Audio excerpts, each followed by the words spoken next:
This program is powered by रोटियां बनाएं एकदम सॉफ्ट और स्वादिष्ट। सॉफ्ट रोटी का वादा, फॉर्च्यून चक्की फ्रेश आटा। This program is co-powered by taste मस्त जबरदस्त ट्राई करिए राजेश राघव भोग चक्की आटा। Amul the taste of India.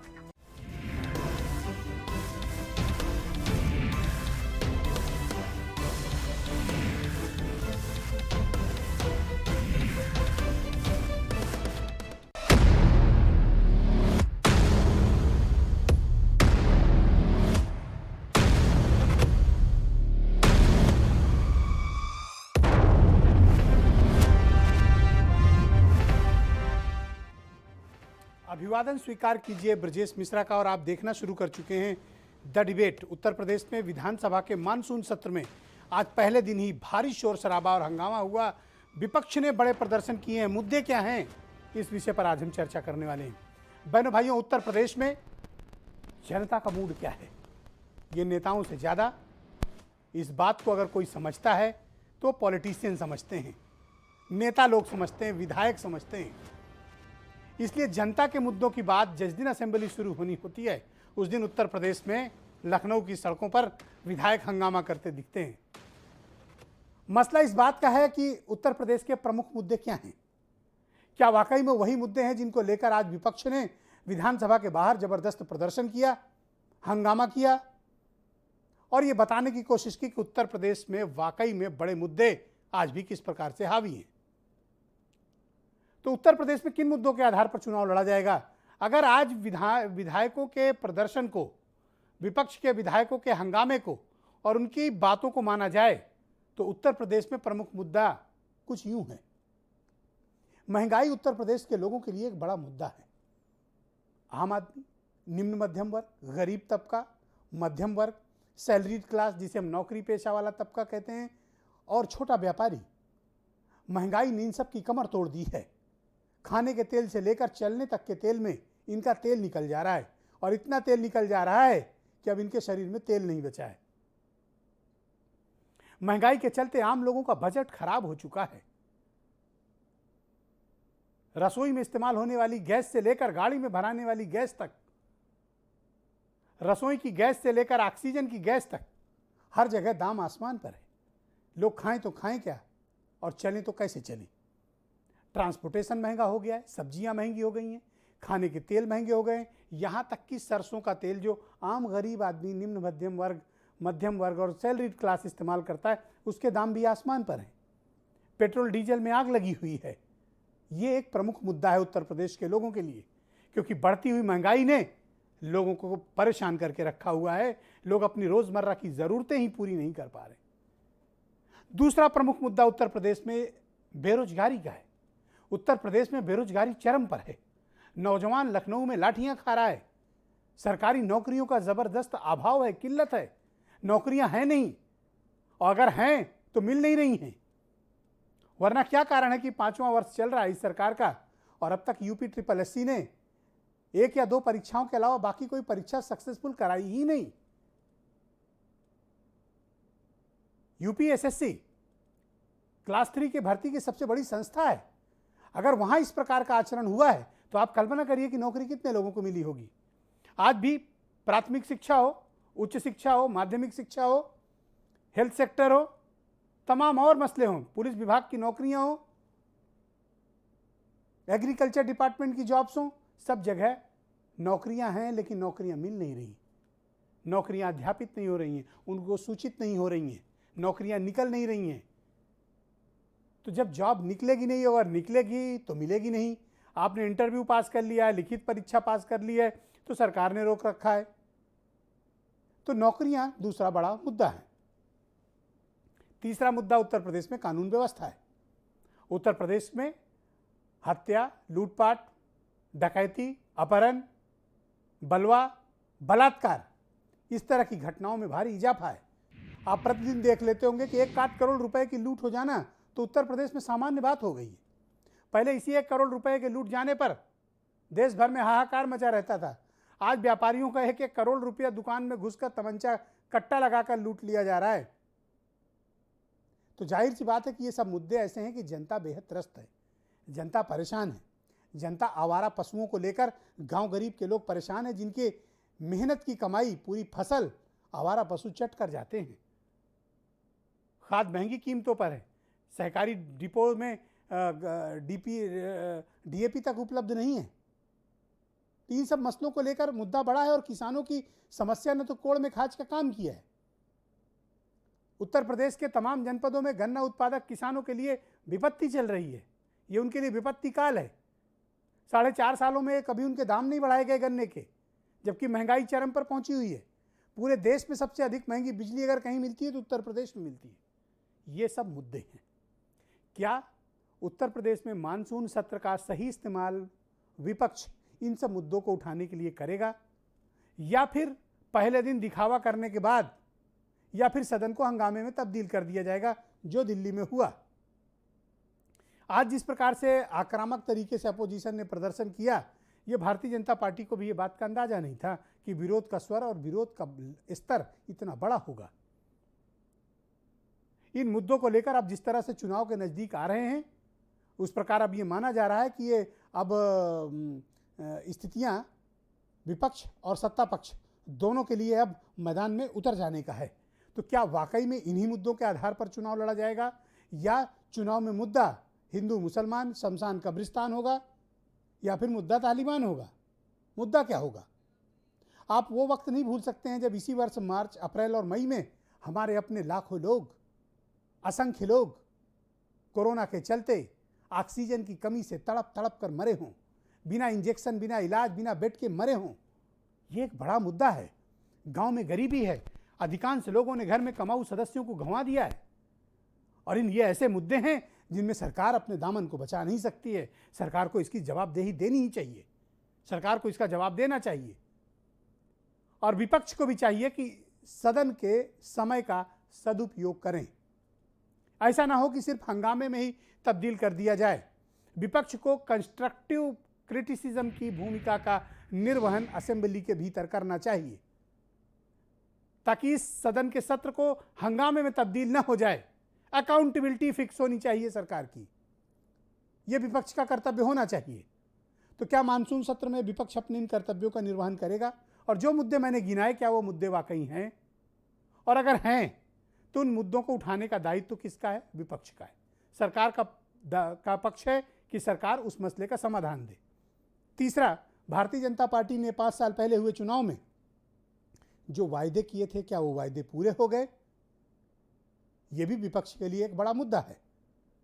तो अब बात घूम फिर कर यही आ गई है कि हमारे पास जो बेसिक इश्यूज हैं, मुद्दा उन्हीं पर चुनाव होगा, या फिर मुद्दा कम्युनलिज्म पर होगा, सांप्रदायिकता के आधार पर होगा, हिंदू मुसलमान शमशान कब्रिस्तान में, या तालिबान पर। तय आपको भी करना है, क्योंकि जो हालात आपने देखे हैं, झेला है और भोगा है, विशेष तौर पर कोरोना काल में, तो ये तय करने का दायित्व तो भी आपका है। आपको भी अपनी भूमिका का निर्वहन लोकतांत्रिक प्रक्रिया में करना होगा। पॉलिटिकल पार्टी एजेंडे पे नहीं चलती, पॉलिटिकल पार्टी लॉलीपॉप पे नहीं चलती, पॉलिटिकल पार्टीज चलती हैं जनता द्वारा किए गए वायदे पे। क्या जितनी भी पॉलिटिकल पार्टी चुनाव में इन्होंने जो वायदे किए थे, क्या ये वायदे पूरे किए हैं? और अब जब चुनाव आ रहा है तो आपसे बाकी वायदे क्या किए जा रहे हैं? कौन है जो आपके बच्चों की तरक्की और तालीम चाहता है, और कौन उनको सांप्रदायिकता की आग में झोंक देना चाहता है? तय आपको करना है, क्योंकि दुनिया भर के जैसे हालात हैं वो किसी से छिपे नहीं हैं। मैं चाहता हूं कि कुछ स्टेटमेंट आप सुने, फिर उसके बाद उत्तर प्रदेश में विधानसभा के मानसून सत्र में इसका इस्तेमाल कैसे कंस्ट्रक्टिव तरीके से किया जाए, जनहित में कैसे किया जाए, इस बारे में हम चर्चा करेंगे। उत्तर प्रदेश का किसान बदहाल है, नौजवान परेशान है, महंगाई चरम सीमा पर है। उत्तर प्रदेश में कानून व्यवस्था फेल है, महिला सुरक्षित नहीं है, और ये सरकार केवल उत्तर प्रदेश के लोगों के विश्वास के साथ विश्वासघात कर रही है। उनका एक आशीर्वाद यात्रा भी चला, किसको आशीर्वाद देंगे? जो कोरोना में मरे हैं उनको आशीर्वाद देंगे, जो गरीबी से मर रहे हैं, बेबस हैं, लाचार हैं, उनको आशीर्वाद देंगे, जो महंगाई से रात दिन भूखे मर रहे हैं उनके लिए आशीर्वाद देंगे। और भाजपा के कहने में कोई आने वाला नहीं है, सभी लोगों ने उनको देख लिया। दुर्भाग्य है कि विधानसभा के अंदर बाबा साहब डॉक्टर अम्बेडकर की ऑयल प्रिंट फोटो तक नहीं लग पाई। इसको लेकर के हम लोग माननीय अध्यक्ष जी से मिले हैं। अध्यक्ष जी ने आश्वासन दिया है कि लग जाएगा, कल नहीं लगता तो फिर हम लोग शुरू हो जाएंगे। देखिए विपक्ष क्या कर रहा है, जब सदन चलता रहता है तो सदन के अंदर की बातें सदन के बाहर, मैं चूंकि सरकार का मंत्री हूं तो मैं नहीं कर सकता अभी, लेकिन जो विरोध करते हैं वो आईना लिए आज मैं देख रहा था, कुछ लोग घूम रहे थे, तो उस आईने में अपने आप को देखें, अपने कार्यकाल को देखें। तो आज की डिबेट बेहद महत्वपूर्ण है, जनता के लिए भी, विधायिका के लिए भी, दोनों के लिए भी। और मैं चाहता हूं कि इस डिबेट के माध्यम से हम एक समाधान निकालने का प्रयास करें और विपक्ष को तय करने के लिए बाध्य करें कि वो इन मुद्दों को विधानसभा में उठाए। अमित पुरी बीजेपी से हैं, ब्रजेश शुक्ला जी उत्तर प्रदेश के बहुत ही जाने माने पत्रकार, आराधना मिश्रा जी नेता विधानमंडल दल हैं, कांग्रेस से मुझे ज्वाइन कर चुकी हैं, राजपाल कश्यप जी एमएलसी हैं और समाजवादी पार्टी के प्रवक्ता, एमएच खान साहब बीएसपी के आधिकारिक प्रवक्ता, और मैं इनको मुबारकबाद देता हूं, इनकी हाल ही में प्रवक्ता पद पर इनकी नियुक्ति हुई है। और वीरेंद्र सिंह जी अब बीएसपी से आधिकारिक प्रवक्ता आएंगे, कहने का तात्पर्य ये है। और वीरेंद्र सिंह जी हमारे स्टेट हेड, बहुत शुक्रिया, धन्यवाद आप सभी का इस कार्यक्रम में सम्मिलित होने के लिए। आराधना मिश्रा जी, कार्यक्रम की शुरुआत में आपसे करना चाहता हूं क्योंकि आज हम मानसून सत्र पर चर्चा करने जा रहे हैं और ये बेहतरीन बात है कि आप खुद डिबेट में मौजूद हैं। मैं आपसे जानना चाहता हूं कि जिन मुद्दों का जिक्र अभी मैंने अपने प्रारंभिक स्टेटमेंट में किया है, क्या वही मुद्दे हैं या मुद्दे कुछ और होंगे जो मानसून सत्र के दौरान आप लोग उठाने की तैयारी कर रही हैं? धन्यवाद ब्रजेश जी। सबसे पहले तो मैं आपसे अनुरोध करूंगी कि मैं टीवी चैनल पे देख रही थी, एक सूचना जो चल रही है कि मुहर्रम की छुट्टी 19 के बजाय 19 को है, तो उसको ज़रा संशोधित करा लें जी। जो सदन की नई कार्यसूची आई है उसमें 20 को है और 19 को पटल पर जो सप्लीमेंट्री बजट की मांगों पर अनुदान मांगेगी सरकार और चर्चा होगी, तो कृपया इसको संशोधित करा लें। नया कार्यक्रम जो आया है उसमें जहाँ तक आपने मुद्दों की बात करी, क्या इस बात से इनकार किया जा सकता है कि आज उत्तर प्रदेश में सबसे बड़ी समस्या अगर कोई है तो वो महंगाई की है, और केवल गरीब आदमी नहीं, मध्यम वर्ग हो या किसी वर्ग का व्यक्ति हो, सर्विस क्लास हो, बिजनेस क्लास हो, हर कोई इस महंगाई से परेशान है। 100 रुपए के ऊपर पेट्रोल बिक रहा है, किसान डीजल जो खरीद रहा है, बिजली आती नहीं, तो कटाई हो, मड़ाई हो, सिंचाई हो, उसके लिए किसान डीजल पर आधारित है। आज डीजल का क्या दाम है? पहली बार ऐसा हुआ है आज़ाद भारत में कि डीजल और पेट्रोल का दाम लगभग बराबर है। आज गृहिणियों के लिए कितनी बड़ी समस्या है, जो सब्जी वो खरीद करके बाजार से अपने घर की रसोई को सजाने के लिए ले जाती थी, आज जब वो जाती हैं बाजार में खरीदने तो उनका बजट अलाउ नहीं करता। यही उज्ज्वला योजना थी जिसको लेकर के प्रधानमंत्री जी आए थे और कहा था कि ये उन महिलाओं के आंसुओं को पोंछेगी जिनके धुएं से आंख से आंसू बहते हैं। आज वही महिला जब 950 रुपए में सिलेंडर भरवाने के लिए जाती है तो उसके आंसू थमते नहीं।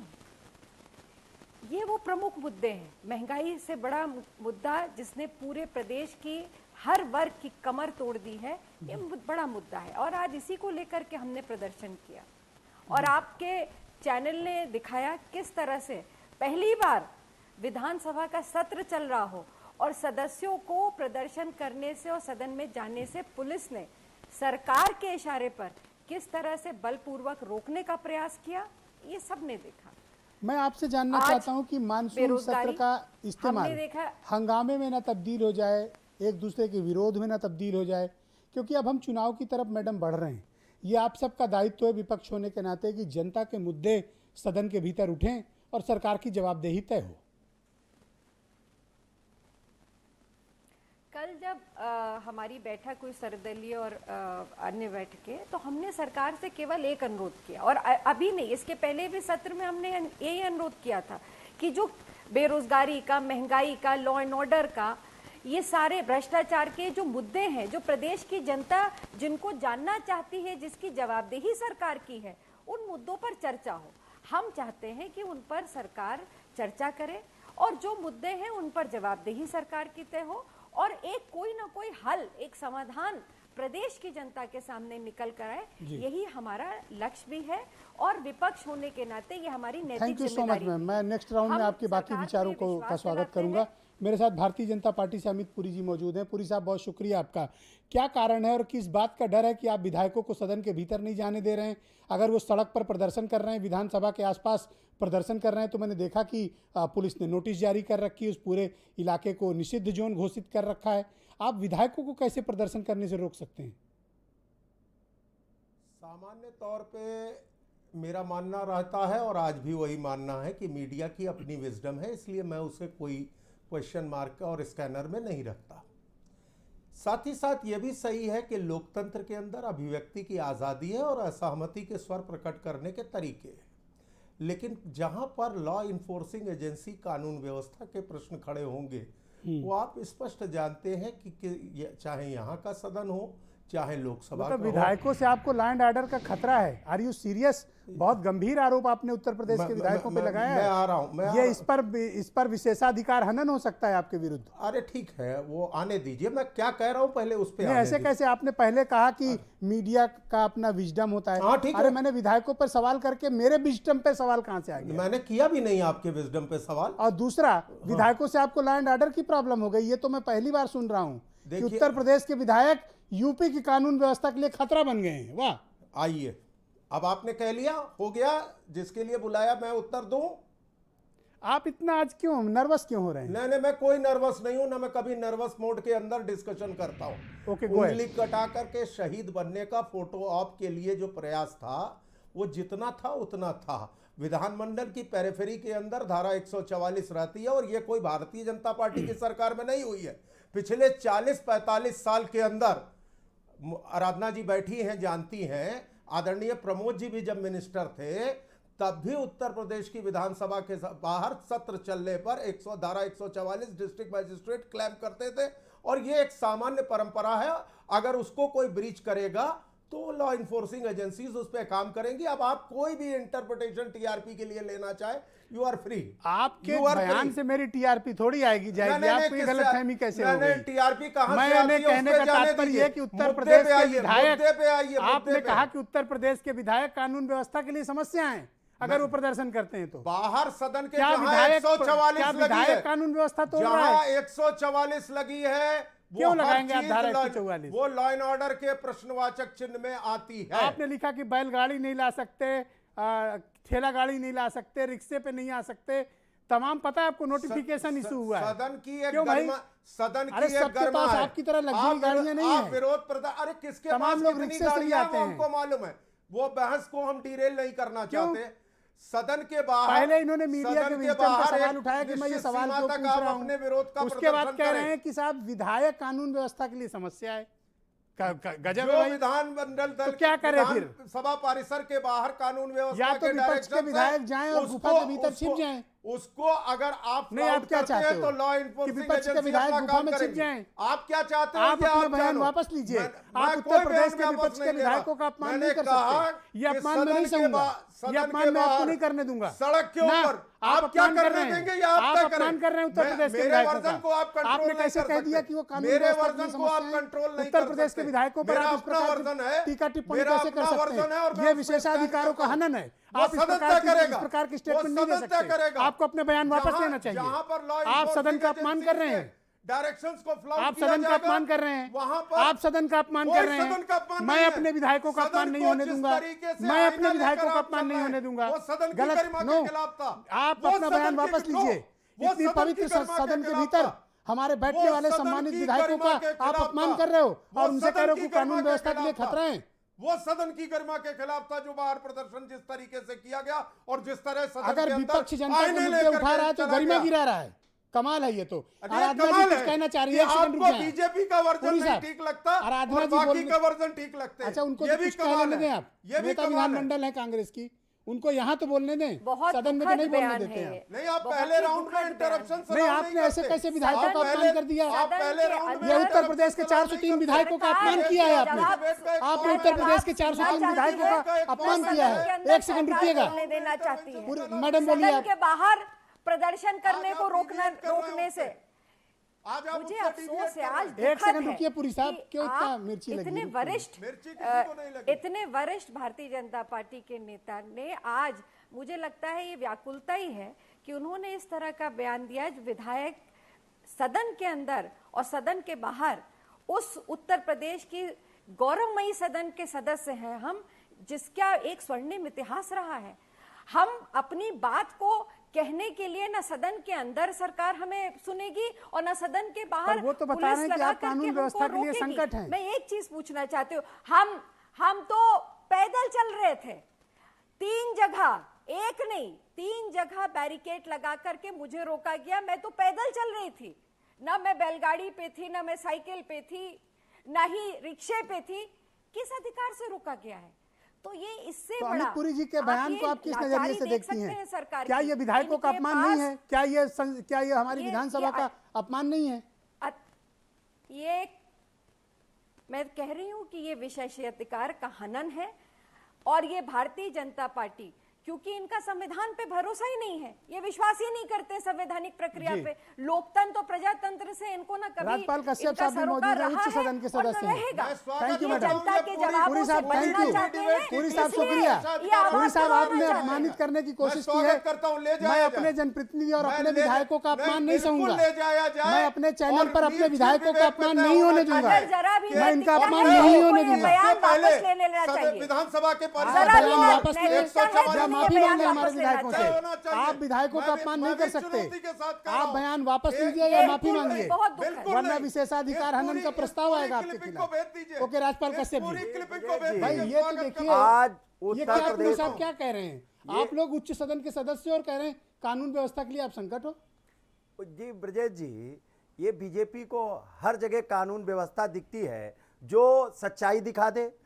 या घोषित उत्तर प्रदेश में इमरजेंसी है, आप जान लीजिए। सदन में हमारा बहुमत होता है, उच्च सदन में, विधान परिषद, उसके बाद में भी लोकतांत्रिक प्रक्रिया की पूरी धज्जियां उड़ा के ये बिल जबरदस्ती पास कर लेते हैं हम। और जिस तरीके से ये धारा 144 लगा के इन्होंने विधायकों को रोका है और विधान परिषद के सदस्यों को रोका है, ये अघोषित इमरजेंसी तो है। तो ये कह तो रहे हैं कि आप लोग कानून व्यवस्था के लिए संकट है, इन्होंने तो खुलकर कहा। इनको तो हर आदमी कानून व्यवस्था के लिए संकट लग रहा है, जो सच्चाई दिखा दे, कोई चैनल दिखा दे, कोई नेता बोल दे, कोई आप ये बताओ कि अमित पुरी के इस बयान को आप किस प्रकार से लेते हो? मुझे लगता है कि ये सदन का अपमान है।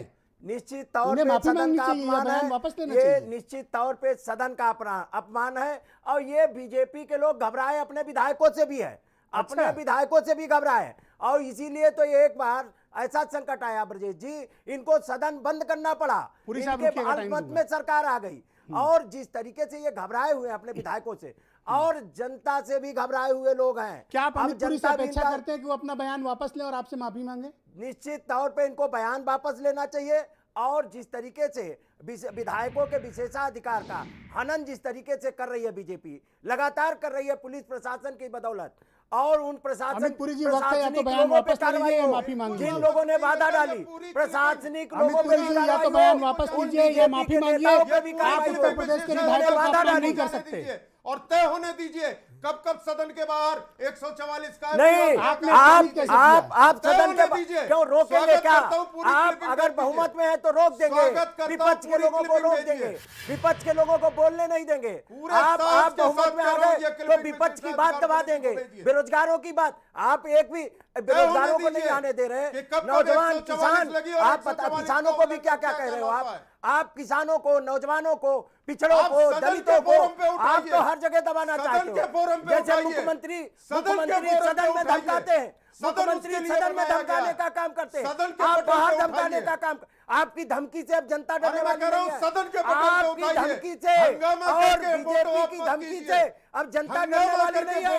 2022 में आपको हैसियत बता देगी। 2022 में जमानतें जब्त होंगी, जिनके घर में लोग मरे हैं कोरोना से, जो त्राही नाम बचा है, महंगाई चरम सीमा पे है, बेरोजगारी चरम सीमा पे है। आप क्या सम्मान करना जानते हो लोकतांत्रिक प्रक्रिया? रमेश खान साहब को आमंत्रित करता हूं। ब्रजेश जी एक मिनट, ये लोकतांत्रिक मैं तो खुद हैरान हूं कि इस प्रकार का आक्रामक बयान बीजेपी क्यों दे रही है। ब्रजेश जी, वो भी आराधना जी मौजूद हैं, ये नेता विधानमंडल हैं, और उच्च सदन से हमारे साथ तो राज्यपाल कहता हूं कश्यप कि जी इसको हैं। विशेषाधिकार मैं हैरान हूं समिति कितना में विधायकों का भेजिए। अपमानजनक बयान अरे कोई नेता कैसे दे सकता है। ब्रजेश जी, ये इनकी पार्टी और इनके नेता संस्कार और शिष्टाचार क्या जाने, लोकतांत्रिक प्रक्रिया क्या हमें जाने। मालूम है मुलायम आपको सिंह की मालूम, आप अगुवाई में एक 1993 बता रहा हूँ आज सदन की में घटना, कैसा शिष्टाचार एक हुआ था। बता रहा हूँ, मंत्री कैसा विजय कश्यप शिष्टाचार थे, हुआ था। उनका सूची माइक तक उठा के नाम फेंके नहीं था। गए थे। शोक संदेश, कुर्सियां जो फेंकी गई शोक थी। संदेश पढ़े गए, केसरीनाथ उनमें त्रिपाठी विजय जैसे कश्यप लोगों के जो सिर मंत्री फटे थे, हमको उनका मालूम तक है नाम कैसा नहीं था। शिष्टाचार विधानसभा आप के क्या अंदर जानो, आपने किया। आप तो आप कोरोना क्या के जानो? आंकड़े दबाने में लगे। एक सेकंड रुके आप लोग, दोनों लोग रुके। एम एस खान साहब को लाया जाए किसी का स्क्रीन नाम नहीं पे। लिया धन्यवाद धन्यवाद धन्यवाद, माननीय शुक्रिया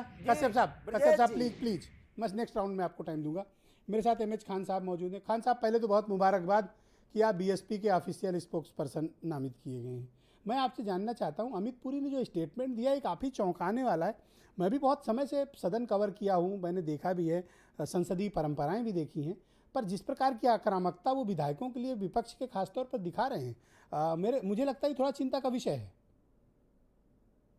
जी ब्रजेश जी, बहुत बहुत शुक्रिया, नमस्कार। आपका आशीर्वाद प्राप्त हुआ। मैं आपसे कहना चाहता हूं कि बहन कुमारी मायावती जी ने अपने विधायकों से कहा था कि जनहित के मुद्दे आपको विधानसभा में उठाना है और कोई गलत चीजों पे नहीं पड़ना है, लेकिन हमारे विधायकों को बोलने ही नहीं दिया गया। जब विधायक हमारे उठ के जनहित का समस्या उठा रहे थे, तो जैसे एक एग्जाम्पल के तौर पर कह रहे हैं कि मैंने आपका नाम पूछा, उन्होंने अपना गांव बताया और उसके बाद ये सारा डिरेल कर दिया, विधानसभा का सारा सत्र को खराब कर दिया बीजेपी। ये हम दूसरी बात कर रहे हैं कि अब पूरी चीज जो कह रहे हैं वो तो गलत कह ही रहे हैं, और भारतीय जनता पार्टी कुछ घमंड में, कुछ नशे में आ गई है। यात्रा निकाल रही है। किस चीज की यात्रा निकाल रहे हैं भाई? आशीर्वाद यात्रा निकाल रहे हैं। आप यात्रा निकालना था तो बाढ़ पीड़ितों के सहायता यात्रा निकालते, कि वो जो पूरा उत्तर प्रदेश जो कोयटा बना हुआ बनारस, उस पर यात्रा निकालते, उसमें जरा चले जाते, देखते कितने लोग भूखे मर रहे हैं, कितने लोगों को कपड़ा नहीं है, कितने मकान चला गया, महंगाई कहाँ चरम सीमा में पहुंच गई है। ये सब चर्चा विधानसभा में होनी चाहिए थी, जो इन लोगों ने नहीं होने दिया, न होने देंगे। और ये जल्दी से अपने सब जो बिल है वो पास करा लेंगे शोर शराबा में करके।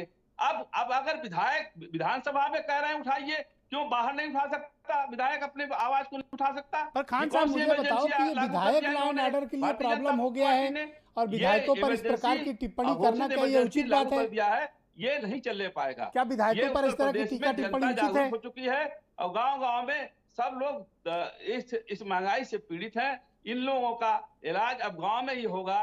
विधानसभा में आप कितना भी रोकना चाहे रोक लीजिए, लेकिन गांव की जनता जागरूक है, वो आपका इलाज करके रहेगी। क्या अमित पुरी के बयान इन्होंने वापस लेना चाहिए? क्योंकि जो कुछ भी इन्होंने बयान दिया है, मुझे ऐसा प्रतीत होता है संसदीय परंपराओं के खिलाफ है। बिल्कुल ये खिलाफ है, अब इनको वापस ले लेना चाहिए। और अगर ये नहीं लेते हैं तो आपकी बात में बिल्कुल दम है, सही है कि 403 विधायकों का अपमान नहीं हुआ है। पूरे उत्तर प्रदेश के 23 करोड़ हिंदू मुसलमानों का, जनता का अपमान हुआ है, क्योंकि ये प्रतिनिधि होते हैं, पूरे जनता के प्रतिनिधि होते हैं। सबका अपमान इन्होंने किया, खाली विधायकों का अपमान नहीं किया है। जी ऑलराइट, बीरेन जी भी आ गए हैं डिबेट में, मैं उनके पास चलूंगा। उसके पहले मैं ब्रजेश शुक्ला जी, उत्तर प्रदेश के जाने माने पत्रकार हैं। ब्रजेश जी, मानसून सत्र का क्या विपक्ष सही इस्तेमाल कर पाएगा या फिर अनुपूरक बजट पास करा के सरकार निकल लेगी? ब्रजेश जी, सबसे विपक्ष के लिए सबसे बड़ा हथियार सदन है जी, और सदन में यदि चर्चा हो जाए तो वो सारा विपक्ष के खाते में जाता है। चाहे आप प्रश्न पहर हों, इतने सवाल लगे होते हैं, उसमें सरकार को जवाब देना पड़ता है, सरकार को जिम्मेदारी लेनी पड़ती है, आश्वासन देना पड़ता है, उसको पूरा करना पड़ता है। तो ये कुशल जो विपक्ष है उसका सबसे बड़ा हथियार ये है कि वो विपक्ष जो है सदन को चलने दे, और सरकार जो है सरकार की उसमें ना आए कि साहब सदन ही नहीं चल रहा तो क्या हुआ, हो हंगामा हो गया आधा घंटे के अंदर। तो जब जितना सदन चलेगा सरकार उतने ही दबाव में आएगी। इसलिए सदन चले, मुद्दे उठें, उस पर बहस हो, तब विपक्ष की सबसे बड़ी उपलब्धि मानी जाएगी। अब कितना होगा कितना नहीं होगा, एक मुझे चीज मालूम लग रही है, वास्तव में चुनाव का वर्ष है, जल्दी चुनाव आने वाले हैं, एक दूसरे के मुद्दे छीनने की एक होड़ है। अब इसमें कहीं ऐसा न हो कि साहब हम पहले वो भी स्थिति बिगाड़ सकती है और सरकार हम पहले की स्थिति तब आए जब ये पुरी जी विधायकों को सम्मानजनक तरीके से, लोकतांत्रिक तरीके से प्रदर्शन तो करने दें। अभी आपने देखा ही कैसी धमकी भरी भाषा का इस्तेमाल हमारे विधायकों के लिए कर रहे हैं। ये तो पूरे सदन का अपमान कर रहे हैं ये तो, और उस पर भी ऐठन देखिए, बयान वापस नहीं ले रहे हैं। वो कह रहे हैं कि विशेषाधिकार हनन नोटिस दे दें, मैं देख लूँगा। अरे ये सदन को कुछ समझते थोड़ी ना है, नोटिस फाड़ के फेंक भी सकते हैं ये कहाँ सदन को कुछ समझते हैं। इनकी भाषा देखिए, जो 403 सदस्यों का खुलेआम टीवी पे, लाइव टीवी पे अपमान करें। नेता विधानमंडल दल मौजूद है, कांग्रेस की एमएलसी मौजूद है, ये लोग कुछ ना बोल रहे हो तो वो तो कहेंगे ही। ब्रजेश जी गो अहेड प्लीज। ब्रजेश जी, ये तो गुंडागर्दी है या ये नहीं, मैं ब्रजेश शुक्ला जी से कहा हूँ, आप रुके प्लीज।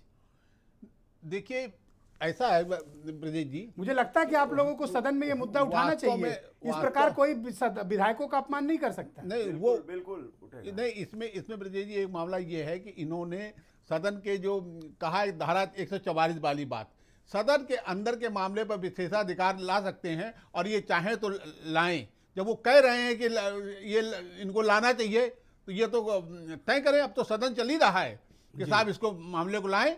वो तो कोई अपने कदम पीछे नहीं वापस ले रहे हैं, आप तो लगातार कह रहे हैं। हाँ। तो अब ये तो तय होगा कि ये लाते हैं या नहीं। मेरा मत क्या है ब्रजेश जी कि देखिए, हमें सामान्य संसदीय शिष्टाचार की परंपराओं का पालन करना चाहिए। डेमोक्रेसी परंपरा और शिष्टाचार से चलती है, ऐठन से थोड़ी चलती है कि विधायकों से लॉ एंड ऑर्डर को प्रॉब्लम है। अरे मोना मिश्रा कौन सा गुंडागर्द, कौन सा तमंचा लेके चाह रही थी, पैदल जा रही थी, अपना विरोध प्रदर्शन कर रही थी। अरे कौन सा पाप का डाला इन्होंने? जी, मैंने वो सदन कवर किया है।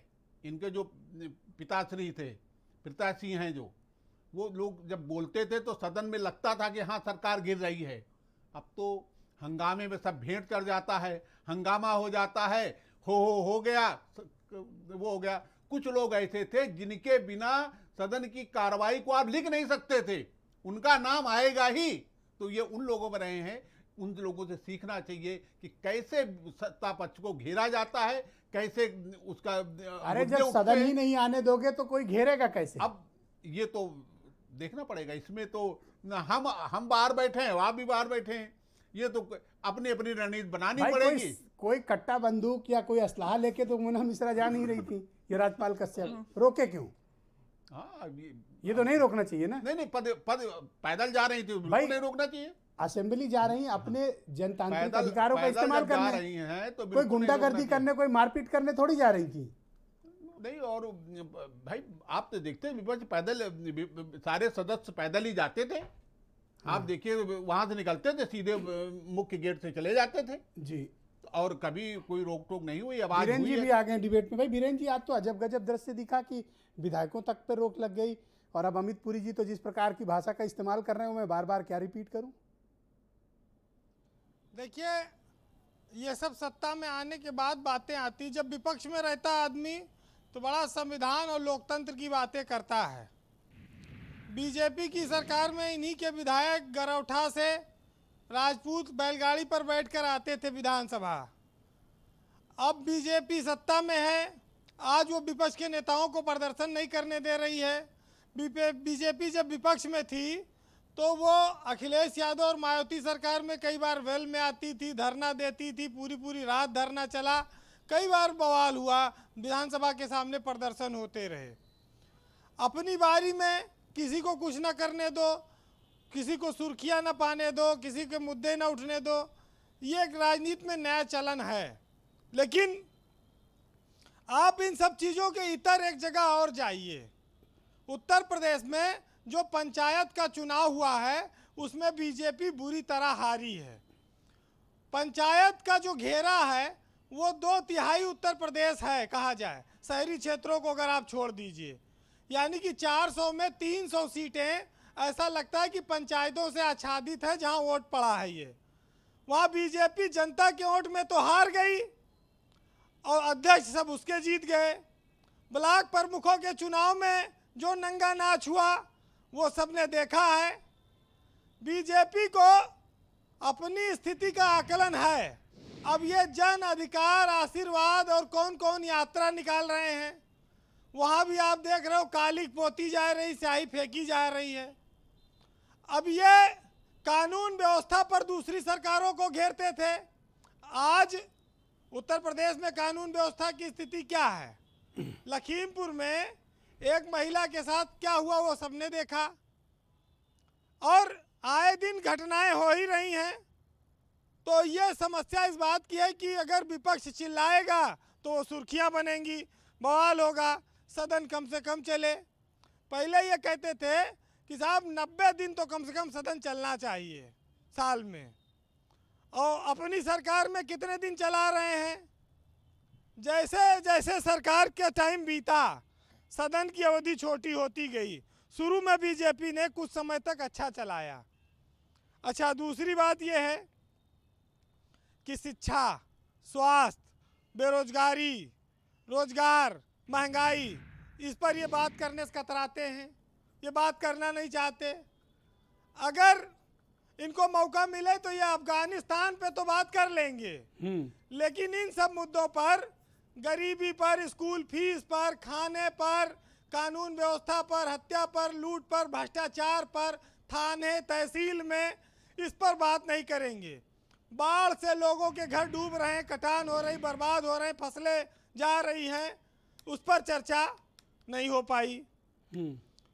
सबसे बड़ी बात यह है कि पुलिस की लाठी इतनी ताकतवर हो गई है कि वो विपक्ष को उनके कार्यालय से निकलने नहीं दे रही है। मार के लाठी तोड़ दो नेताओं को। कितनी लाठी खाएं विपक्ष के नेता इस देश में। पीठ मजबूत कर लें और क्या अपनी। देखिए, राजनीति का जो काम है वो समाज के लिए विकास और उन्नति के लिए नीतियां बनाना है, लेकिन राजनेताओं ने राजनीति को राज करने की नीति बना रखी है। खाली समस्या इस बात की आती है, भाई सरकार कोई अस्थाई नहीं है कि 40-50 साल अब यही सरकार रहेगी, एक बार बन गई तो। जब 5-5 साल में आपको चुनाव में जाना है तो जनता के मनोदशा को भी तो कुछ समझो, उनके भी भावनाओं का तो सम्मान हो। आखिर अगर बिजली का मुद्दा उठेगा, क्राइम का मुद्दा उठेगा, महंगाई का उठेगा, तो खाली विपक्ष के नेता को उससे फायदा होगा कि पूरे प्रदेश की जनता को होगा। ये बात तो देखना पड़ेगा ना इनको। लेकिन अब निकले हैं यात्रा करने, ये शहर शहर जा रहे हैं, गाँव में नहीं जा पा रहे हैं बहुत ज़्यादा सामना करने। उत्तर प्रदेश में चुनाव का माहौल बन चुका है। ये विधानसभा सत्र में तमाम मुद्दे उठेंगे, लेकिन कोरोना से हुई मौतों को लोग भूले नहीं हैं। शव जलाने के लिए शमशान घाट पे जगह नहीं थी, नदी में तोपना पड़ा, शव बाहर आ गए, लोगों को ऑक्सीजन नहीं मिला, अस्पताल में जगह नहीं मिली, बहुत दुर्दिन देखे लोगों ने। ये सब चीज़ें लोग भूले नहीं हैं। अफसरों के हवाले व्यवस्था हो गई, मंत्री विधायक चिट्ठियां लिखते रहे, तमाम मंत्री विधायकों ने जान गंवाई। आज उन पर शोक संदेश भी हुआ विधानसभा में। पर ये अमित पुरी क्या कह रहे हैं कि विधायक कानून व्यवस्था के लिए समस्या पैदा कर सकते हैं? इतना आपत्तिजनक बयान क्यों? ये बयान तो तब आना चाहिए था जब बीजेपी के विधायक धरने पर बैठ गए थे। नंदकिशोर गुर्जर के लिए क्या कहेंगे? तमाम महोबा के विधायक हैं, राजपूत, बहराइच के विधायक हैं, वो अपनी सरकार पे, गोपा मऊ से विधायक हैं, हरदोई से बीजेपी के बोलते रहते, सोशल मीडिया पे आता रहता है। राजकुमार अग्रवाल राजिया संडीला से विधायक हैं, उनका लड़का कोरोना में मर गया, अस्पताल पर FIR तक नहीं लिखी गई, रोते रोते चिल्लाते चिल्लाते। बीजेपी विधायक हैं, बीजेपी के विधायक हैं, तमाम सारे इनके विधायक हैं, त्रस्त हैं। ये उनके लिए अपनी देखें। आज समाजवादी पार्टी के विधायक शीशा लेके चले गए थे आईना दिखाने विधानसभा में, तो बड़ी इंटरेस्टिंग तस्वीरें वायरल हुई हैं। उसमें उन्होंने कहा कि भाई ये आईना कभी अपना भी देख लिया करो। अरे विपक्ष आईना देखेगा कि सत्ता में बैठे हुए लोग देखेंगे? भाई सरकार इनकी है, ताकत इनका है, सिस्टम इनका है, आपको व्यवस्था सुधारनी है, तो विपक्ष का आदमी आईना क्या देखेगा? वो तो रोज नहा धो के देखता है, जिसके सर में बाल है झाड़ता है, कंघी लगाता है, बढ़िया सेंट छिड़कता है, कपड़ा पहनता है। तो अलग अलग तरीके अहंकार में क्यों बोल रहे हैं? अमित पुरी इतना अहंकार में क्यों बयान दे रहे हैं? नहीं, अमित पुरी शिष्टाचार का भी पालन नहीं कर रहे हैं। के पास बहुत बहुमत है प्रचंड, तो उनके पास अहंकार होना स्वाभाविक है, क्योंकि जो जिसकी पार्टी में उसके विधायकों को न सुनी जाती हो उसके नेताओं को तो अहंकार होना स्वाभाविक है। संगठन के लोग वैसे निराश हैं तो भाई कुछ बोल के, कुछ गाज निकाल के कुछ अपना मन हल्का कर लें, यही तो है। चलिए, बीजेपी क्या है आज सुनिएगा इससे। और जब बहुमत मिल जाता है तो बीजेपी के नेता कितने इंटेलेक्चुअल हो जाते हैं, वो संविधान की ईमानदारी की किताब खोल के बैठ जाते हैं। जिसने उनको वोट दिया उसको नियम कानून का हवाला देते रहते हैं कि भाई तुम्हारा ये काम इस नियम के तहत नहीं हो सकता। बीजेपी में बहुत ज़्यादा पढ़े लिखे नेता हैं और वो आदमी को तर्कों से जीतने नहीं देते अपनी बात को सही साबित करने के लिए, कि वो दुनियादारी के चक्कर में बात नहीं करता। बीजेपी में जो मंत्री बन जाते हैं या जो बड़े पद पा जाते हैं, कि वो दुनियादारी के चक्कर में बात नहीं करता और बचा बचा सा फिरता है, मुलाकात नहीं करता और सुनता नहीं कभी किसी की, करता है मनमानी और दिल खोल कर जाहिर कभी अपने जज्बात भी नहीं करता। जी बहुत बहुत शुक्रिया वीरेंद्र जी, आपका बहुत बहुत धन्यवाद, शुक्रिया। मैं अमित पुरी जी को आमंत्रित करता हूँ। अमित पुरी जी, उत्तर प्रदेश की विधानसभा का बड़ा गौरवशाली इतिहास रहा है और संसदीय शिष्टाचार में उत्तर प्रदेश ने बड़े मानक भी स्थापित किए हैं। मैं इस तरह की लाइव डिबेट में आपको अपने चुने हुए विधायकों के अपमान की छूट नहीं दे सकता। मैं आपको पुनः अवसर दे रहा हूं कि आप उत्तर प्रदेश के 403 विधायकों से अपने बयान के लिए खेद प्रकट करें या क्षमा याचना करें या अपना बयान वापस लें। ठीक, अब मैं दो बातें आपके सामने रख देता हूं। उत्तर प्रदेश की विधानसभा का बड़ा गौरवशाली इतिहास रहा, ये सही है। आराधना जी यहाँ बैठी हैं और प्रमोद जी ने वो दृश्य भी देखे थे, हम सब ने भी देखे थे। आप आराधना मिश्रा को बार-बार टारगेट क्यों कर रहे हैं भाई? अब मुझे कहने देंगे या मुंह पे ताला या मुंह पे ताला लगा लूं, जानना चाहता या मुंह पे ताला लगा लूं। आपसे मैंने सवाल पूछा, या मुंह पे ताला लगा लूं। टारगेट कर रहे हैं आराधना मिश्रा को। मैंने आराधना जी को टारगेट नहीं किया, आप मुंह पे ताला लगा लूं। आराधना मिश्रा को आप बार-बार टारगेट कर रहे हैं। आराधना जी का ब्रीफ डिबेट तो के नहीं पहले होल्ड चरण में भी आप टारगेट कर रहे थे, आराधना जी का ब्रीफ तो होल्ड नहीं कर रहे। आराधना जी अपनी बात कर लेंगी। मैं आपको इस बात की छूट नहीं दे सकता कि आप अपमान भी करें और चिल्लाएं भी डिबेट में ना। आप इस बात की छूट दे दें कि मुझे जो कहना वो मैं कहूं। Yes please go ahead, control ना करें। मैं तो डिबेट कराता ही इसीलिए कि लोग बोलें। हाँ ठीक, पर इस डिबेट की आड़ में बोलने दे, संसदीय शिष्टाचार के खिलाफ बयान की इजाजत नहीं दे सकता पूरी।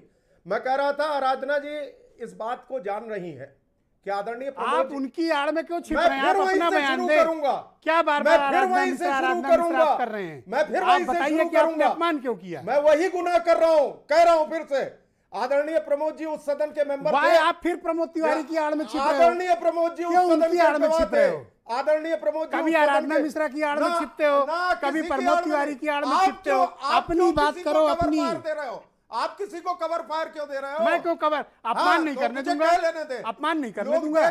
ना पूरी जी अपमान नहीं कर पाओगे, ये गलत फहमी निकाल दो। अपमान नहीं करने दूंगा, अपमान नहीं कर पाओगे। लोग देख रहे हैं। आदरणीय प्रमोद जी उस सदन के प्रमोद तिवारी पे आ गए। आदरणीय प्रमोद जी उस सदन के सदस्य थे जब 1993 में सदन की गर्मा को तिरोहित किया गया। आदरणीय केशरीनाथ त्रिपाठी जैसे वरिष्ठ सदस्य का सिर फट गया।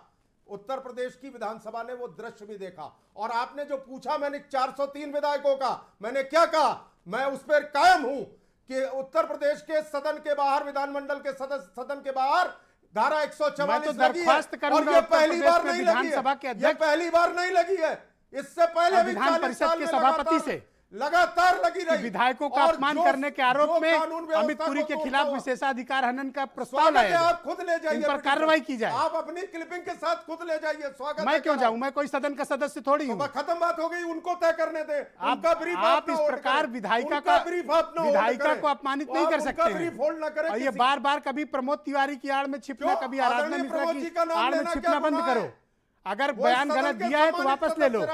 वापस लेने से छोटे नहीं हो जाओगे। सदस्य भी रहे, वो सम्मानित सदस्य हैं। वो उन क्षणों के गवाह थे जब 1993 में विधानसभा के अंदर रक्त रंजित तो कह दो ना कि बदला ले रहे हो, कह दो कि बदला ले रहे हो। मैंने नहीं कहा, मैंने कहा कानून व्यवस्था के सवाल सड़क पे खड़े होंगे तो धारा 144 के उल्लंघन पर कार्रवाई होगी। आराधना मिश्रा आपको जवाब देंगी खुद ही। बिल्कुल दे। आराधना जी गो अहेड प्लीज। कितना दुखद आज ये चर्चा है और यही ऑब्जर्वेशन इस देश के सीजीआई ने, आदरणीय न्यायमूर्ति रमन्ना साहब ने भी की कि डिबेट होनी चाहिए सदन के अंदर, चाहे वो पार्लियामेंट हो या विधानसभा।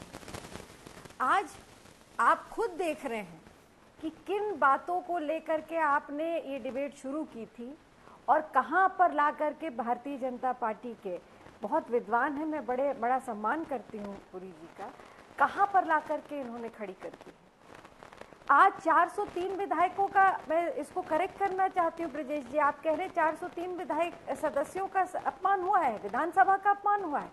ये अपमान उत्तर प्रदेश की जनता का है जिसने हमको चुन करके सदन में भेजा है। जिस 93 की घटना की ये बात कर रहे हैं, एक नहीं दसियों बार इसी उत्तर प्रदेश की सदन में भारतीय जनता पार्टी ने शर्मसार किया है धज्जियां उड़ा करके लोकतंत्र की। ये संविधान की धज्जियां हमेशा उड़ाकर, मैं दोहराना चाहती हूँ, इनको हम लोगों से, विपक्ष के विधायकों से उतना डर नहीं है। मुझे वो दिन भी याद है, मैं प्रत्यक्षदर्शी हूँ उसकी, जब 100 से अधिक भारतीय जनता पार्टी के विधायक पहली बार उत्तर प्रदेश की विधानसभा के इतिहास में अपनी ही सरकार के खिलाफ 24 घंटे से ज्यादा धरने पे बैठे थे और ये सरकार असहाय नजर आ रही थी। मजबूरी में आकर के इनको सदन की कार्यवाही बंद करनी पड़ी थी। तो इनको डर विपक्ष के सदस्यों से नहीं है, इनको ज्यादा डर अपने जो सदस्य हैं, जो असंतुष्ट सदस्य हैं, अनगिनत सदस्य हैं, उनसे है। चाहे वो विधानसभा के सदस्य हो, मंत्री हो, आप सब ने देखा कितने मंत्रियों ने, केंद्रीय मंत्री हो, प्रदेश के मंत्रियों ने सरकार के खिलाफ खुली चिट्ठियां लिखी। रोज हम लोग ट्वीट पढ़ते हैं। आप इससे समझ सकते हैं कि भारतीय जनता पार्टी की जो वर्तमान सरकार है वो अपने ही बोझ के तले इतनी दब चुकी है कि अब उसको उत्तर प्रदेश की विधानसभा में जवाब देने की न ताकत है और न हिम्मत। और मैं खुली चुनौती देती हूं, आपके चैनल के माध्यम से खुली चुनौती देती हूं कि अगर जरा भी नैतिकता सरकार के अंदर है और वो इन गरीब किसानों के, बेरोजगारों के, महंगाई के, महिलाओं पे हो रहे अत्याचार के मुद्दे पर अगर सरकार के अंदर साहस है, आप सदन चलाएं, हम बहस करेंगे और सरकार को असली आईना दिखा करके रहेंगे। जी, राजपाल कश्यप जी मौजूद है। थैंक यू पुरी जी, शुक्रिया। पुरी जी रुक जाइए। पुरी जी आप इतने व्यथित क्यों हैं आज? व्यथित नहीं, आप इतना क्यों, आज क्या हो क्या गया, आपकी प्रॉब्लम क्या है? फोरम पे उठाएं, स्वागत है। ये कोई संसदीय शब्द नहीं है। सदन के फोरम पे चर्चा करें, ये संसदीय शब्द है। अब आप राजपाल कश्यप को बोलने नहीं देना चाहते। जब मैं उनको बुला रहा हूं तो अब आप उनमें भी टोका टाकी कर रहे हैं।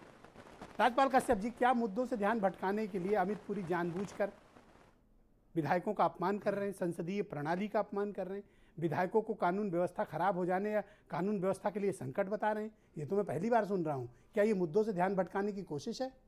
निश्चित तौर पर ब्रजेश जी, ये यही नहीं, इनके जो मुख्यमंत्री हैं वो सदन में ध्यान भटकाने के लिए ऊट पटांग बातें करते हैं। ये संत हैं, संत होके तो कम से कम नहीं कुछ विकास कर पाए, हर मोर्चे पे विफल हो गए। तो वाणी तो अच्छी रखिए। ये वाणी से जब वाणी जब बोलते हैं तो लगता ही नहीं ये संत कहीं से है। तो जिस तरीके से ये लगातार सदन के अंदर, सदन के बाहर बीजेपी के नेता और ये प्रशासन लगातार लगा हुआ है कि जिस तरीके से सामान्य तरीके से कई विधायक जा रहे थे जिनको रोकने का काम किया, विधान परिषद के सदस्यों को रोकने का काम किया। और ये विशेषाधिकार बनता है, अगर सत्र में जाने से कोई भी बाधा पहुंचाता है तो ये विशेषाधिकार का ही रूप बनता है, चाहे वो अधिकारी हो, चाहे नेता हो और चाहे जो हो। अच्छा, ये पक्का आप श्योर हैं इस बारे में? जी जी जी बिल्कुल। अगर सदन, आपको तो नियमों की जानकारी होगी। अगर ट्रैफिक तक व्यवस्था नहीं ठीक रखी गई तो वो भी दोषी है। अगर तो आप अमित पुरी के इस बयान का संज्ञान क्यों नहीं ले रहे हैं? निश्चित तौर पे इनके बयान का भी संज्ञान लिया जाएगा और जिन अधिकारियों ने सदन में जाने से रोका है उनका भी संज्ञान लिया जाएगा कि ये नहीं रोक सकते लोग। तो कह रहे हैं दे दो नोटिस, क्या फर्क पड़ता है? निश्चित तौर पे सदन में जाने से अगर कोई बाधा पहुंचाता है तो विशेषाधिकार का वो बनता है, उसको रोक नहीं सकते अगर सदन में कोई जा रहा है। और जिस तरीके से हमारी पार्टी समाजवादी पार्टी लगातार एक एक क्षण विपक्ष और समाजवादी पार्टी जनता के मुद्दों को उठाने में लगी है और 8-9 बजे से 9 बजे से ही हम लोग पहुंच के नोटिस लगाना सारे विषयों पे, उसके बाद में भी हम लोगों ने एक एक क्षण का उपयोग कर रहे हैं। बाहर भी हम लोग राजपाल कश्यप जी, मैं एमएच खान साहब को आमंत्रित करता हूं डिबेट में। खान साहब, क्या मुद्दों से ध्यान भटकाने के लिए संसदीय प्रणाली का और विधायकों का अपमान करने जैसे बयान दिए जा रहे हैं, उनको सदन में पहुंचने से रोकने की कोशिश हो रही है? जी ब्रजेश जी, बिल्कुल सही आप कह रहे हैं कि ये ध्यान भटकाने का ही काम है। देखिए, ये पहले भी मैंने कहा कि 403 विधायकों का अपमान नहीं है, ये 23 करोड़ जनता का अपमान है। आप महंगाई पर चर्चा नहीं करना चाहते हैं, आप डीजल पेट्रोल के दाम पर चर्चा नहीं करना चाहते हैं, आप महिलाओं की इज्जत असमत लूट रही है, हाथरस में जो कांड हुआ उस पर चर्चा नहीं करना चाहते हैं। आप किसी तरह से समय काटना चाहते हैं, समय को बढ़ाना चाहते हैं, जबकि हमारी पार्टी की अध्यक्ष सुश्री बहन कुमारी महतो जी ने कहा था कि अपने विधायकों से कि आप जनहित की समस्या उठाइए, और जनहित की समस्या यही है कि महंगाई सबसे ज्यादा बढ़ी हुई है, पेट्रोल के दाम बढ़े, डीजल के दाम बढ़े, जो किसान करा रहा है उसकी बात नहीं उठाने देना चाहते हैं, ये काम का बात नहीं करना चाहते। ये चाहते हैं किसी तरह से ये सत्र खत्म हो जाए, इनका आखिरी सत्र हो सकता है, तो इसमें हम किसी तरह से बिल पास करा के छुट्टी पा जाएं और विधायकों से कोई लेना देना नहीं है। जैसा कि मुझे जानकारी है कि 100-200 विधायक इनके विधानसभा में बैठ गए थे इनके खिलाफ, किसी विधायक किया गया है, अरे उनका इंतजाम किया गया कि भाई मान जाओ, भाई मान जाओ।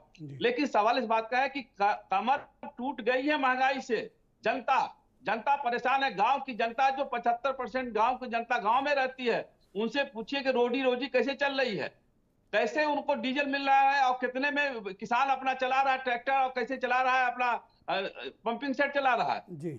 ये सब चर्चाएं नहीं करके जनता का अपमान किया जा रहा है, और चुनाव में इस सब चीज का बहुत बड़ा खामियाजा इनको भुगतना पड़ेगा। अगर आप इतने घमंड में रहेंगे, इतने नशे में रहेंगे, जनता की आवाज नहीं सुनेंगे, विधायकों की आवाज नहीं सुनेंगे, किसकी आवाज सुनेंगे? आज देखिए, शिक्षकों पर लाठीचार्ज किया गया, उनको बस में ठूसा जा रहा है, उनकी बात नहीं सुनी जा रही है, नौकरी दे नहीं रहे हो। क्या चीज आप देना चाहते हो प्रदेश को? क्या जानना चाहते हो? हिंदू मुसलमान सिर्फ करना चाहते हो, या आप सिर्फ धर्म के नाम पे काम करना चाहते हो? जी। तो ये सब चीजें, विकास की बात तो कोई कर ही नहीं रहा। अब पूरी जी बार बार एक चीज को रिपीट कर रहे हैं, कुछ उपलब्धि तो उपलब्धि तो बता नहीं पा रहे हैं, उनको छुपाने की कोशिश कर रहे हैं, तो उसे आप इवेंट बताते हो, जवाब बहुत उसे आप इवेंट बताते हो। यूपीएससी अपनी क्षमता पर आदमी क्वालिफाई करके आता है, ये नियुक्ति पत्र बांट के आप किसी पे एहसान नहीं कर रहे हो। पार्टी की सरकार बनेगी, इसके पहले कोई यूपीएससी के रिजल्ट को नियुक्ति पत्र नहीं बांटता था। आप कोई एहसान नहीं करते हो, कोई भी बच्चा क्वालिफाई अपनी मेरिट और मेहनत से करता है, आप किसी को एहसान नहीं करते हैं। हर सरकार में करता है, और बाकी आप किसी पे एहसान नहीं कर रहे हैं, बल्कि ये तो आप सर्टिफिकेट देके उसका तमाशा बनाते हैं। ओके ब्रजेश शुक्ला जी, क्या आपको लगता है कि मानसून सत्र में सही मुद्दों का चयन हो पाएगा अथवा नहीं हो पाएगा? थैंक यू, आप दोनों को शुक्रिया। ब्रजेश शुक्ला जी की बारी है। आदमी से आदमी नहीं टकराया था, ब्रजेश जी, ये कानून व्यवस्था इसको कहते ब्रजेश जी हैं। Go ahead please. क्या मानसून सत्र का सही इस्तेमाल विपक्ष कर पाएगा, या जो बीजेपी की शैली है वो उनको नहीं करने देगी? देखिए, ये विपक्ष की चतुराई पर निर्भर है, उसकी रणनीति पर निर्भर है कि वो कैसे एक एक मुद्दे पर अब सरकार को घेरती है, उन मुद्दों को आगे लाती है जो उससे लोग परेशान हैं, जनहित के मुद्दों पर जो करती है। इसके लिए पूरा जो जैसे सत्ता पक्ष अपना पूरा फ्लोर मैनेजमेंट बनाती है, विपक्ष को भी एक होकर बनाना होगा, वरना पहले मैं उठाऊंगा वो उठाएंगे, इस तरह की नहीं, एक एक मुद्दे पर एक मुद्दा तय दिख रही है। मुझे लगता है कि यदि शांति रही और ज़्यादा ये जो पार्टी के विधायक हैं उसका नेतृत्व यदि ये सोच लेगा कि हमें बहस से सरकार को घेरना है, तब घेर लेंगे, वरना हंगामे का कोई रिजल्ट नहीं होता। 5 मिनट के अंदर हंगामा होता है, और विशेष रूप से प्रश्न पर मैंने देखा है कि मंत्री लोग मुस्कुराते हुए चले जाते हैं, आप हंगामा कर दीजिए, कोई रिजल्ट नहीं आता, उनको जवाब नहीं देना पड़ता, उनको कोई उनकी जिम्मेदारी नहीं होती, आप हंगामा करते रहिए। वो सदस्य व्याकुल होते हैं, वो आंसू आ जाते हैं ऐसे सदस्यों को जो लोग प्रश्न लगाते हैं, रात भर जगते हैं, तमाम नियमावली छांटते हैं, पढ़ते हैं, और फिर उनको उम्मीद होती है कि आज उनका सवाल आएगा, और वो नहीं आता। वो नहीं आता, वो हंगामा हो जाता है। तो भाई वो तो उनकी समस्या है, जो हंगामा करने वाले उनकी क्या है? वो तो कोई तैयारी भी नहीं करते, उनको तो बस शोर करना है। जो तैयारी करते हैं उनका सब कुछ लुट जाता है।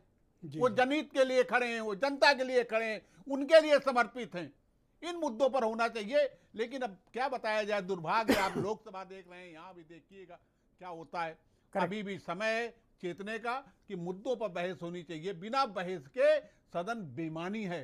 सदन चर्चा के लिए है, संवाद के लिए है, हंगामे के लिए नहीं अब है। विधानसभा में जो भी बहस हो रही हो, लेकिन अमित पुरी जी मैं आपको अंतिम मौका दे रहा हूं डिबेट समाप्त करने से पहले कि आप चाहें तो जिन विधायकों का आपने आज अपमान किया है डिबेट पे, लाइव डिबेट में, आप उनसे हाथ जोड़कर क्षमा याचना करें, विधानसभा से भी क्षमा याचना करें, संसदीय शिष्टाचार के खिलाफ जो आपने बयान दिया है आप उसे वापस लें और क्षमा याचना करें।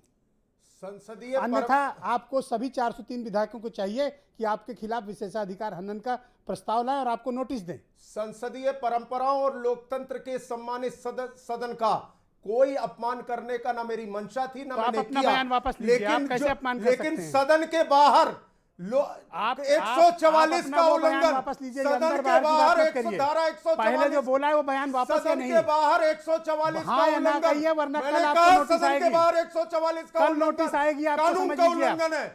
बयान सदन वापस के ले वरना बाहर नोटिस धारा मिलेगी कल। 144 का उल्लंघन कानून का उल्लंघन है। बयान वापस ले रहे हो या मैंने नहीं? कहा सदन के बाहर धारा ये अघोषित इमरजेंसी लगा रखी है इन्होंने। बयान वापस ले ये रहे हैं। अघोषित इमरजेंसी लगा रखी इन्होंने।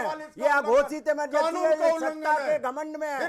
इनका घमंड जनता ठीक कर देगी, 2022 में ठीक कर देगी। चिंता मत करो, बेरोजगार तैयार है, महिलाएं तैयार है, नौजवान तैयार है, किसान तैयार है, पिछड़े तैयार है, दलित तैयार है, अल्पसंख्यक तैयार है और भारी संख्या में लोग तैयार हैं, व्यापारी तैयार है। आपको ठीक करने के लिए 2022 में अभी आपकी जमानतें जब्त होगी, तब घमंड आप पर ठीक होगा। अभी जनता जिस जनता ने आपको बैठाना है उतारेगी, आपका घमंड तब ठीक होगा। और माननीय अखिलेश यादव जी आने जा रहे हैं पूर्ण बहुमत के साथ में। बहुत बहुत धन्यवाद आप सभी का। कृपया यहाँ पर संयम बरतें। अमित पुरी जी की तरह हम लोग सदन की प्रक्रिया का अपमान नहीं कर सकते, उनको कोई विशेषाधिकार हासिल होगा, हो सकता है। बहुत बहुत शुक्रिया, धन्यवाद आप सभी का। नमस्कार, थैंक यू।